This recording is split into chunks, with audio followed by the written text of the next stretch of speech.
The word Bhasobha is a very, very South African word. You find it in many of the languages in our country. And it is a word used to warn people of an imminent danger. You have a big truck reversing, and you see a couple of men standing over there, and with their backs to the truck, and they don't see the truck reversing, and you don't hear you don't hear it. And there you see the truck going closer and closer to the men. Why do you shout? You shout, Bhasobha! Bhasobha!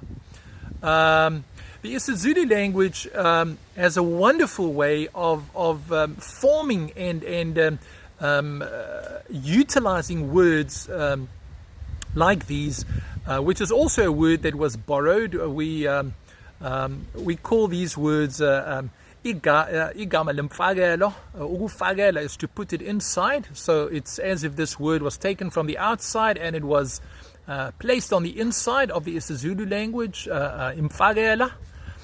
And so this word in the isiZulu language can be a verb. In other words, no, it's good, I will be careful, okay?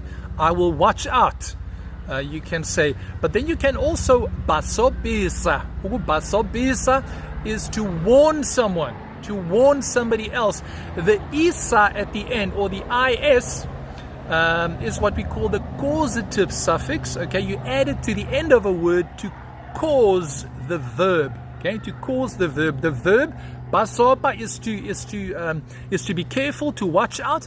And if you put isa at the end, or is at the end of the verb, it is to cause someone to watch out. Okay, ukubhasobisa umuntu is to warn someone.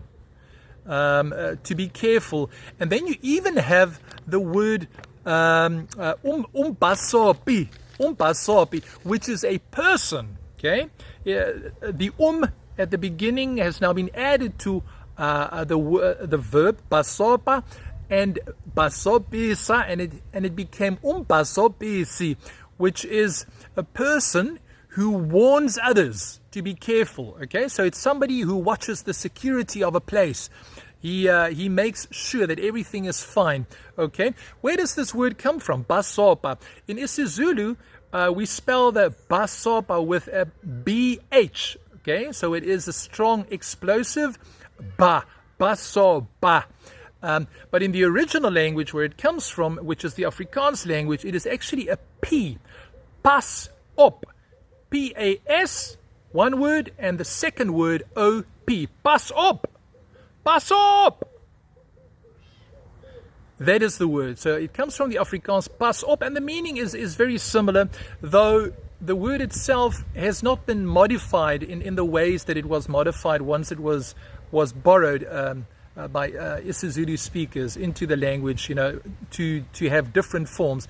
In Afrikaans, pas op is usually used as an exclamation to warn somebody of an imminent danger. Pas op.